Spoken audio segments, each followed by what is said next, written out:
Ato. Ato means now. Ataha. Huh? Oh, how long it takes? An hour. Okay. Now that you have read all the Vedas and Upanishads, now you have the background, now you have the context, now you can understand the meaning of Brahma Jignasa. Brahma means the supreme source. Because the very next sutra, it says, from which everything has come. Or actually, from who everything has come. So we should understand that Vedanta-sutra is about Brahman, the original source, the creator, the supreme, and of course in this context it means the supreme Lord, the supreme person, the personality of God. It's not possible that God is anything except a person. Well, he may be more than that, but certainly he can't be less than that. Why? Because we're persons. How can a person come from something that's not a person?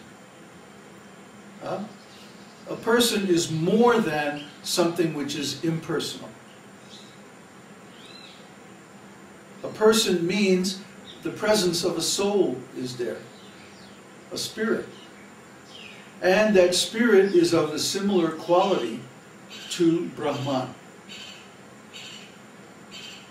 Therefore, the spirit or the soul or the person who is inquiring about Brahman is similar to Brahman. This is a fundamental axiom of all Vedic thought. As above, so below. The Hermetic principle. That the creator of this universe and the universe itself, and especially the human beings, are like images of each other. God is a person because we are persons. And we are derived from God. Therefore, the qualities we possess are similar to the qualities that God possesses, only he has them in perfection and in unlimited amount. Our qualities are imperfect and in very limited amount. But still, there's a similarity there. Just like in a fractal, the designs, as you zoom into the fractal, go smaller and smaller and smaller, the designs still have a resemblance to the entire figure. So, in this analogy, the Supreme, or Brahman, would be like the entire figure of the fractal.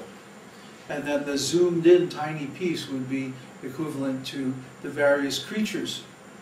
All the living creatures, all the living entities are spirit souls. But because they are fragmental, because they're not the whole, they have a tendency to get lost. They have a tendency to make mistakes.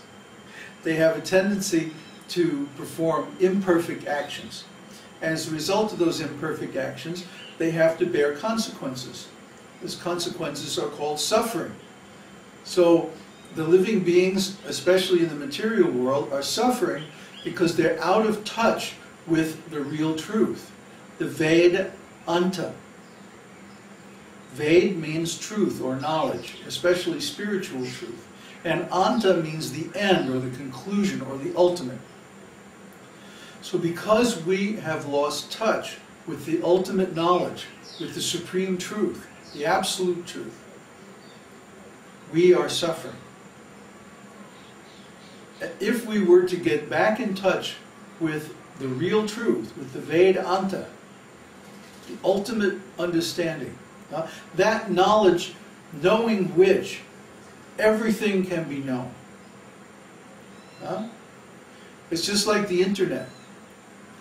If you have a connection to the internet, you can find out about just about anything. Just use Google and you can find out anything you want to know about anything. So similarly, if you have a connection with the absolute truth, then by means of that knowledge you can know anything that you need to know. What's the main thing we need to know? How to stop our suffering. That's the big issue in life. Most people would say, oh, it's impossible, you can't stop suffering, you might as well just try to make the best of it. But we say no. We say no, because in Bhagavad Gita, Krishna says, the real object of yoga is to completely stop suffering. So if we actually realize the truths of yoga, that means our suffering is finished. So there's only two kinds of people like that in this world. Complete idiots who don't know that they're suffering, and the fully self-realized souls who are in spiritual consciousness, in spiritual ecstasy, and for them there's no suffering. Everybody in between is suffering. So we say we have to know this spiritual knowledge to put an end to all suffering. That's the question that's being asked. In human life, the existential issue is, why am I suffering? And how can I stop it? Therefore, atato, now you must inquire into Brahman. You must become self-realized. So this is so deep, literally could speak all day on the meaning of these four little words. The nature of the conscious entity, the ontology that has to exist, the background assumptions and the background knowledge that has to exist for this inquiry to take place. And so many other things are all implied by this sutra, Atato Brahma Jigyasa. They're within, compressed, packed into these four little words. So much, I mean literally we could write a book just on this one sutra alone. A very thick book with all kinds of references. And still the subject would not be exhausted, because many writers have been writing on this subject, and many teachers have been speaking on this subject for thousands of years, and they still haven't exhausted this subject. And guess what? They never will. Because the absolute truth is so powerful that once we start to unpack it, once we start to expand it and unfold it, we find that it connects with everything. It touches everything. It has a bearing on everything. It's so meaningful. It's so profound. We could literally spend the rest of our lives just meditating on the meaning of these four words, and we would never run out of subjects to think about. We would never run out of things to inquire about. Because this one little statement actually touches on every area of life, on every area of consciousness. So we have only a couple minutes left, and so start thinking about your questions, because soon we're going to open up for questions on this subject. But what I would like to focus on is what is really the meaning of consciousness. Because consciousness is transcendental. It can't be measured. It can't be proven in a laboratory. It can't be seen, heard, smelled, touched, felt. It can only be experienced directly by each person, subjectively. That means it's transcendental. It is a fundamentally different ontological quality of existence from matter. Therefore, the issue of consciousness comes up as soon as we say Brahma Jigyasa, inquiry into Brahman.